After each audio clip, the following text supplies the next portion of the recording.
আপনার হাতে যদি অল্প একটু সময় থাকে দয়া করে ভিডিওটা শেষ পর্যন্ত দেখে যাবেন। ওয়াসেক বিল্লাহ নোমানি ভাই কি বলছেন?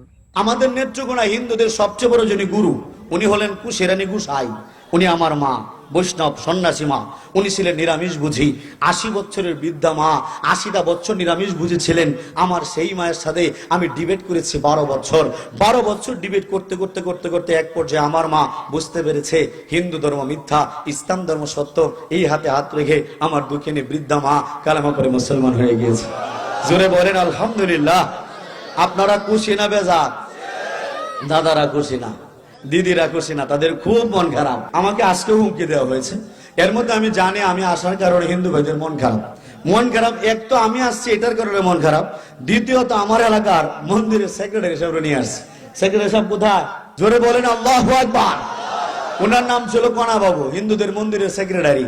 বর্তমান নাম ইলিয়াস বিল্লাহ নোমানি। আপনারা খুশি না বেজার? সাথে নিয়ে আসছে মন্দিরের সভাপতি সাহেব, একটু দাঁড়ান না। আল্লাহু আকবার। আমাদের নেত্রকোনা পূর্বদলার হিন্দুদের মন্দিরের সভাপতি নাম ছিল কানন বাবু। গতকালকে ওনার বউ মুসলমান হয়েছে। এই 46 বছর বয়সে কালকে বিয়ে পড়ে দিয়েছে, আজকে জামাই। আল্লাহু আকবার বলেন না। বাজান বসেন, ভাই বসেন। আরো চমক আছে। আমাদের সাথে আরেকজন ভাই আসছে, যে ধর্মের মানুষদেরকে আপনারা খুব কম দেখেছেন। একজন ভাই বৌদ্ধ ধর্ম থেকে মুসলমান হয়েছে, তাকে খাগড়াছড়ির বৌদ্ধরা বাড়ি থেকে বের করে দিয়েছে। তাকে আলহামদুলিল্লাহ আমি আশ্রয় দিয়েছি, আমাদের এখানে জায়গা করে দিয়েছি। ভাই দাঁড়া, আল্লাহ সামনে আসো, সামনে আসো। আল্লাহু আকবার, নারায়ে তাকবীর। তার নাম ছিল রতন চাকমা, বর্তমানে আব্দুর রহমান নাহিদ। আপনারা খুশি না বেজার? আপনাদের দোয়া নেওয়ার জন্য বলছি, গতকালকে সহ আমি অদমের হাতে এখন পর্যন্ত প্রায় 750 উপরে হিন্দু বৌদ্ধ খ্রিস্টান ভাই কালেমা পড়ে মুসলমান হয়েছে। কিয়াতে আপনারা খুশি না বেজার?